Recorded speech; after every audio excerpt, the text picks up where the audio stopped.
Hi dear super കൺമണി സീരിയലിൻ്റെ latest episode റിവ്യൂയിലേക്ക് എല്ലാ കൂട്ടുകാർക്കും സ്വാഗതം.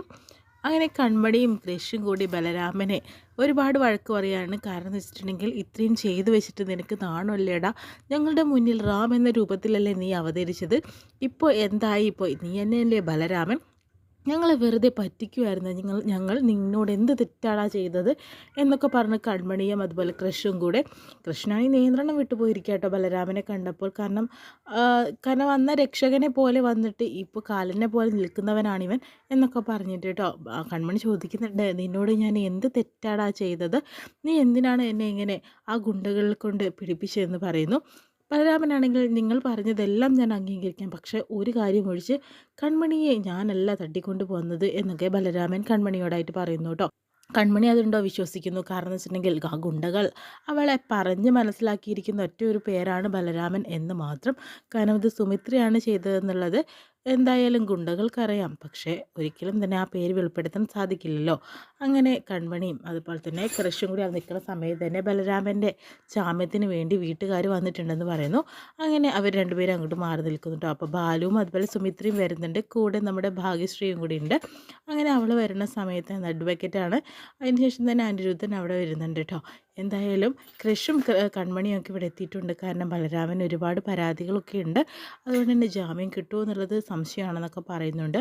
എന്തായാലും കുഴപ്പമൊന്നുമില്ല, വരും, മേഡമാണെങ്കിൽ കലിതുള്ളി നിൽക്കുകയാണ് കണ്ണപ്പ മേഡം എന്നൊക്കെ പറയുന്നു. അങ്ങനെ മേഡത്തിനെ കാണുന്നുണ്ട് കേട്ടോ. ഇത് അഡ്വക്കേറ്റാണ്, എൻ്റെ മകളാണെന്ന് പറയുന്നു. അതായത് ബലരാമൻ്റെ സഹോദരിയാണെന്ന് പറയുന്നു കേട്ടോ. അപ്പോഴത്തേന് ഒരാളെ ക്രിമിനലും ഒരാളെ വക്കീലും ആക്കി എടുത്തിരിക്കുകയാണല്ലേ.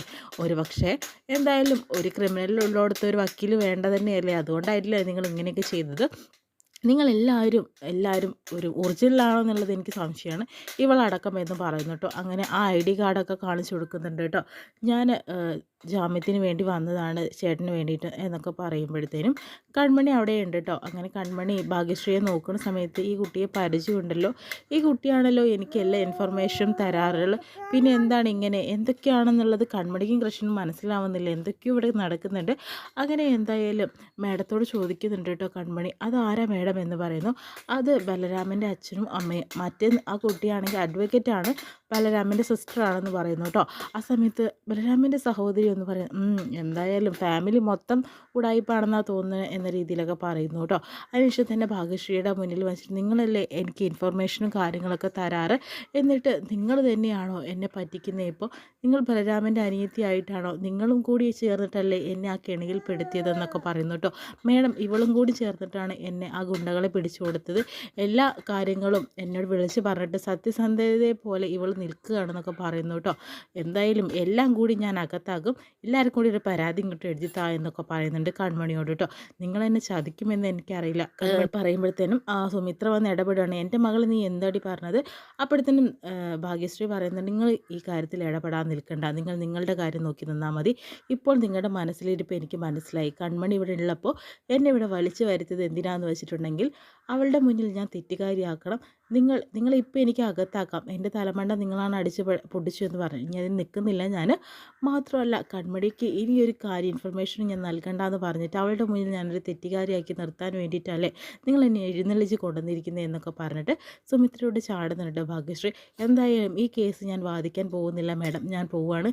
മാത്രമല്ല ഇവരുമായിട്ട് ഇനി ഒരു ബന്ധവും എനിക്ക് ഇനി ഇല്ലാവില്ല എന്ന് പറഞ്ഞിട്ട് ഭാഗ്യശ്രീ പോകുന്നു. ഇത് തന്നെയായിരുന്നു സുമിത്രയ്ക്കും വേണ്ടതും ബാലുവിനും വേണ്ടത് കേട്ടോ. പിന്നെ കൺമണിയോട് പറയുന്നുണ്ട്, കുട്ടിയെ രക്ഷിച്ചത് ഞാനാണ്, മാത്രമല്ല എന്തെങ്കിലും ആ സത്യം കൺമണി തിരിച്ചറിയും, അന്ന് നമുക്ക് വീണ്ടും കാണാം. എന്തായാലും കൺമണി നീ സൂക്ഷിക്കണമെന്ന് പറഞ്ഞിട്ട് ഭാഗ്യശ്രീ അങ്ങോട്ടേക്ക് പോകുന്നു കേട്ടോ. അതിനുശേഷം തന്നെ സുമിത്രയ്ക്ക് നല്ല സന്തോഷമായി, കാര്യങ്ങൾ പ്ലാൻ ചെയ്തതുപോലെ ഇതുവരെ നടക്കുന്നുണ്ടെന്നൊക്കെ ബാലുവായിട്ട് സംസാരിക്കുക കേട്ടോ ചെയ്യുന്നത്. അതിനുശേഷം തന്നെ ഇപ്പോൾ പ്രധാനപ്പെട്ട നമ്മുടെ ആ ശത്രു ഇപ്പോൾ തന്നെ വരും ബാലു, അതും കൂടി നമുക്ക് കാണണ്ടേ എന്നൊക്കെ പറഞ്ഞിട്ട് ബാലുവും അതുപോലെ തന്നെ സുമിത്രയും കൂടി അവിടെ നിൽക്കുന്ന സമയത്താണ് പെട്ടെന്ന് തന്നെ സുജുവും അതുപോലെ സാഗറും വന്നിറങ്ങുന്നു കേട്ടോ. വന്നിറങ്ങുമ്പോൾ കണ്ടോ സാഗർ എന്ന് പറയുന്നു കേട്ടോ. പെട്ടെന്ന് തന്നെ ബാലു ദേഷ്യം കൊണ്ട് തന്നെ സാഗറിൻ്റെ കൈ കയറി പിടിക്കുന്നുണ്ട് കേട്ടോ. എന്നെ മനസ്സിലായോ സാഗർ എന്ന് ചോദിക്കുന്നുണ്ട്. പെട്ടെന്ന് ആ മുഖം കണ്ടപ്പോൾ സാഗറിന് മനസ്സിലാകാതിരുന്നിട്ടൊന്നുമില്ല. ബാലഗോപാലൻ ബാലു അല്ലേ എന്ന് ചോദിക്കുന്നുണ്ട്. അപ്പോൾ എന്നെ അറിയാമല്ലേ, എൻ്റെ കൈകൾ ഇപ്പോൾ ശേഷി കൂടുന്നുണ്ട് സാഗർ. ഇപ്പോൾ എനിക്ക് സംസാരിക്കാനും സാധിക്കുന്നുണ്ട്. സുഖമല്ലേ സാഗറിന് എന്ന് ചോദിക്കുന്നു കേട്ടോ. എനിക്ക് സുഖമാണെന്ന് പറയുന്നുണ്ട്. എന്തൊക്കെയുണ്ട് എന്ന് ചോദിക്കുമ്പോഴത്തേന് പ്രത്യേകിച്ചൊന്നുമില്ല, നമുക്ക് കാണാമെന്ന്. ആ ഒരു പകയാണ് ബാലുവിൻ്റെ മനസ്സിൽ അവിടെ കാണാനായിട്ട് പറ്റുന്നത്.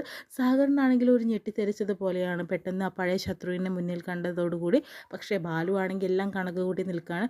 അതിനുശേഷം തന്നെ ബാലുവും അതുപോലെ സുമിത്രയും കൂടി പോകുന്നു. എന്നിട്ട് സുജു ചോദിക്കുന്നു, ആരാ സാഗർ അത്? സുജു, അതാണ് ബാലഗോപാലൻ. ബാലു എന്ന് പറയുമ്പോഴത്തേന് സുജു ആകെ ഞെട്ടിത്തരിക്കുന്നുണ്ട് കേട്ടോ.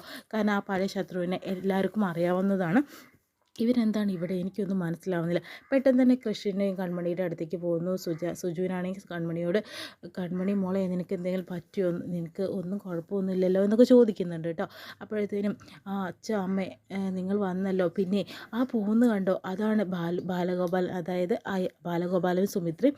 മാത്രമല്ല അത് നമ്മുടെ ബലരാമൻ്റെ അച്ഛനും അമ്മയാണെന്ന് പറയുന്നു കേട്ടോ. ഏത് അത് എന്ന് ചോദിച്ച് പിന്നെയും നമ്മുടെ സാഗറിന് ആകെ ടെൻഷൻ ആവുന്നുണ്ട്. അപ്പോൾ എല്ലാം കണക്ക് കൂട്ടി തന്നെയാണല്ലേ ആ ബലരാമൻ വന്നിരിക്കുന്നത്, പഴയ ആ ശത്രുതയാണ് ഇതിൽ കാണാനായിട്ട് പറ്റുന്നത് എന്ന് പറയുന്നു കേട്ടോ. അപ്പോഴത്തേന് സുമിത്രയും അതുപോലെ ബാലും കൂടി പോകുന്നു. എല്ലാം കുളമാക്കി വെച്ച് പോകുന്നത് പോലെയാണ് കേട്ടോ പോകുന്നത്. കാരണം തൻ്റെ മേൽ കുറ്റങ്ങളൊന്നുമില്ല, ആ പാവം ബലരാമൻ്റെ മേൽ തന്നെ എല്ലാ കുറ്റങ്ങളും അവർ തല്ലി ഏൽപ്പിച്ചിരിക്കുകയാണ്. പിന്നെ ഈ ബലരാമനെ കാണാനായിട്ട് സാഗറും അത് സുജു ഒക്കെ ചെല്ലുന്നുണ്ട് കേട്ടോ. പെട്ടെന്ന് തന്നെ ബലരാമന് ഇനി ഒന്നും തന്നെ സംസാരിക്കാൻ പറ്റാണ്ടായി. കാരണം എല്ലാ കുറ്റങ്ങളും അവൻ്റെ മേൽ തല്ലി ആക്കിയിട്ടുണ്ട് എല്ലാവരും കൂടി. അതിനുശേഷം തന്നെ ബാലു അവന് ഒരുപാട് വഴക്ക് പറയുന്നുണ്ട്, അടിക്കുന്നൊക്കെ ഉണ്ട് കേട്ടോ. നീ ഞങ്ങളുടെ മകനെ പോലെയല്ലേ നിന്നെ ഞാൻ സ്നേഹിച്ചത്, പക്ഷെ നീ എന്നെ ചതിക്കുമായിരുന്നല്ലേ, നീയും നിൻ്റെ ഫാമിലിയിൽ എല്ലാവരും ആ പഴയ ശത്രുത വെച്ചിട്ടല്ലേ നിങ്ങൾ എന്നെ പ്രതികാരം വീട്ടാൻ വന്നതല്ലേടാ എന്നൊക്കെ പറഞ്ഞിട്ട്, ഇവനാണ് എൻ്റെ മകനെ ഇങ്ങനെ ആക്കിയത് മേഡം. മാത്രമല്ല ഇപ്പോൾ കൺമണിയെ മാത്രമല്ല, എൻ്റെ മകൾ കൃപ ഇപ്പോൾ ജീവശവമായിട്ട് കിടക്കുന്നത്, അവളും ഇവൻ്റെ ഒരു ഇരയാണെന്നൊക്കെ പറഞ്ഞു കൊടുക്കുന്നുണ്ട് കേട്ടോ. അങ്ങനെ എല്ലാം കൂടി ഇപ്പോൾ ബലരാമൻ്റെ തല്ലി ഇവനെ ഞാൻ പുറംലോകം കാണിക്കാമെന്നൊക്കെ മേഡവും പറയുന്നുണ്ട്. അങ്ങനെ പറയുന്നുണ്ട്, ഇവനെ ഞാൻ മകനെ പോലെ കരുതിയ, പക്ഷേ ഇവന് ഏറ്റവും വലിയ ശിക്ഷ വാങ്ങിക്കൊടുക്കണം, ഇവനെല്ലാവരെയും നശിപ്പിച്ച് കഴിഞ്ഞിരിക്കുന്നു, ഇവനെ ഇനി എനിക്ക് കാണണ്ട എന്നൊക്കെ പറഞ്ഞ് സുജ അടിക്കുന്നൊക്കെ ഉണ്ട്. അപ്പം മേഡം പറയുന്നുണ്ട്, കൈ കൊണ്ടുള്ള പ്രയോഗമൊന്നും വേണ്ട, പരാതി ഉണ്ടെങ്കിൽ എഴുതി മതി, അത് ഞങ്ങൾ അന്വേഷിച്ചോളാം, കണ്ടുപിടിച്ചോളാം, ശിക്ഷ വാങ്ങിക്കൊടുത്തോളാം. പിന്നെ അനിരുദ്ധൻ്റെ കാര്യങ്ങളും പറയുന്നുണ്ട്, അവനും കൊടുത്തോളാം, ആരെയും വെറുതെ വിടാനായിട്ട് പോകുന്നില്ല എന്നും പറയുന്നുണ്ട് കേട്ടോ. എന്തായാലും സുജു ഇങ്ങോട്ട് വായോ എന്ന് പറയുന്നു കേട്ടോ. അങ്ങനെ കൺമണിയും കൊണ്ട് കൃഷ് ആകെ തളർന്ന മട്ടിലാണ് കൺമണി. എന്തൊക്കെയാണെന്ന് വിശ്വസിക്കാൻ പറ്റാണ്ടായിരിക്കുന്നു. വിശ്വസിച്ചവരെ തന്നെ ഇപ്പോൾ വിശ്വസിക്കാൻ പറ്റാത്തൊരവസ്ഥയിലാണ് കൺമണിയും കൃഷും നിൽക്കുന്നത്.